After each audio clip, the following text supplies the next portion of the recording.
Y con esta sintonía abrimos ese rincón de la efeméride. Para ello ya tenemos con nosotros al teléfono a nuestro colaborador, a Pablo Delgado, al que normalmente pueden escuchar, ver en ese canal de YouTube de Historia Útil. Muy buenos días, Pablo. Buenos días, Rebeca. Buenos días. Hoy voy a poner un poquito de música por debajo nuestro, a ver si los oyentes saben ya un poco de qué vamos a hablar hoy. Porque hoy vamos a hablar de Manuel de Falla, ¿no? Eso es. Hoy, 23 de noviembre, es el día de su nacimiento. Nació un 23 de noviembre del año 1876 en Cádiz. En fin, un hombre músico, muy importante en la historia la música de España y también del mundo, ¿no? Vamos a decir un poquito por qué. Empezando por sus orígenes. Su madre era pianista, aunque evidentemente le influye, y también la criada, la mujer que le crió desde pequeño, le influyó mucho con el tema de los cantos y bailes andaluces de entonces.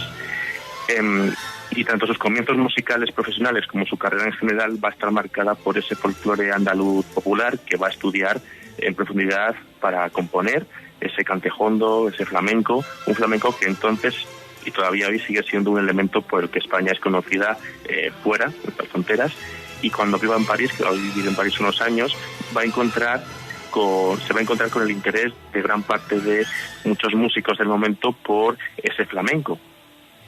Falla además vive el auge cultural de los nacionalismos europeos y al incorporar siempre estos elementos del folclore en sus obras se le relaciona como un referente del nacionalismo español tanto dentro como fuera del país.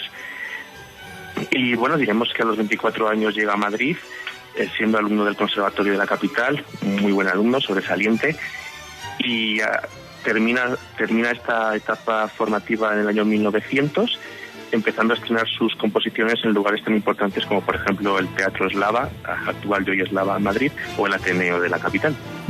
Nos decías que vivió un tiempo fuera, ¿no? Nos has dicho en París, por ejemplo. 7 años en París, entre el año 1907 y 1914, pillándole el comienzo de la Primera Guerra Mundial. Él quiere dedicarse a componer, por eso se va a París, entonces la capital del mundo en todos los sentidos. Allí se rodeó con los grandes músicos y artistas, por ejemplo Stravinsky o Picasso. Bueno, Picasso era español, pero también entonces ya tenía toda una autoridad. Y de hecho Picasso va a trabajar con de Falla, siendo el escenógrafo de varias óperas y varias obras que estrene. Claro, estando en París, codeándose con tanta gente importante, con tantos músicos, supone oportunidades por todas partes para hacer conciertos, giras, colaboraciones. También accede a la cultura, a la literatura europea, y sus obras van a ser representadas por todo el continente, estando él presente o no, llegando ni más ni menos que a los ballets rusos. Por ejemplo, El sombrero de tres picos es una novela de Pedro Ruiz Alarcón, estrenada además el año después de su de su nacimiento, en el año 74.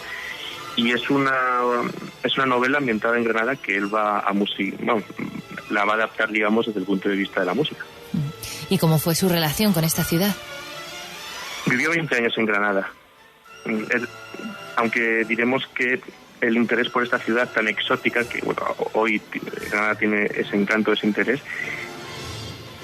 Ya en Madrid, estando en lo más alto, antes de ir a París, compuso una ópera, La vida breve, que es la que estamos escuchando de fondo, para un concurso que ganó, y está inspirada en Granada, aunque no la llegó a conocer hasta el año 1920, que es el año en que se instala, y estando en Granada, por supuesto, va a tener relación mano a mano con Federico García Lorca, entre otros poetas y artistas. Y tenemos que decir que ya en esta etapa granadina, que no va a dejar de vivir por España y por Europa para representar sus obras. Una época en la que ya comienzan a hacerle homenajes tanto como dentro y fuera del país, por lo tanto ya se convierte en una leyenda en vida.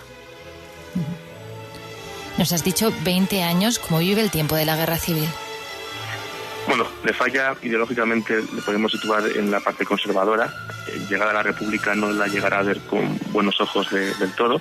Sin embargo, teniendo una vida tan ajetreada, con tantos viajes, con tantas composiciones, aunque no compuso muchas obras, componía muy lentamente, era muy meticuloso, compuso un total de 15, pero tenía una agenda muy apretada. Y ya en la Guerra Civil, el bando nacional le ofreció dirigir el Instituto España, la institución cultural principal del país, algo que él rechaza por cuestiones de salud. En fin, la Guerra Civil en Granada apenas hubo, al menos en la ciudad.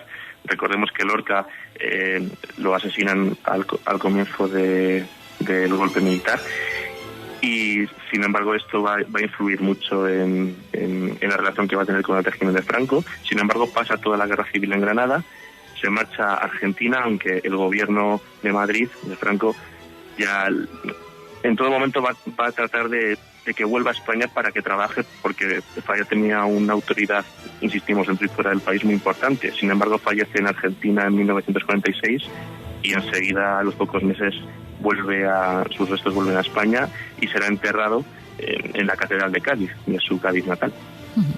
Pues muchísimas gracias, Pablo, por habernos traído este trocito de historia en este rincón de la efeméride. Si te parece, nos vamos a ir precisamente a saludar a los compañeros de Nacional y Regional con este tema de Manuel de Falla, y recordar a los oyentes que aunque aquí te escuchamos una vez cada 2 semanas, sí que pueden verte en ese canal de YouTube, en Historia Útil. Muchísimas gracias, Pablo. A vosotros. Que tengas un buen día. Gracias.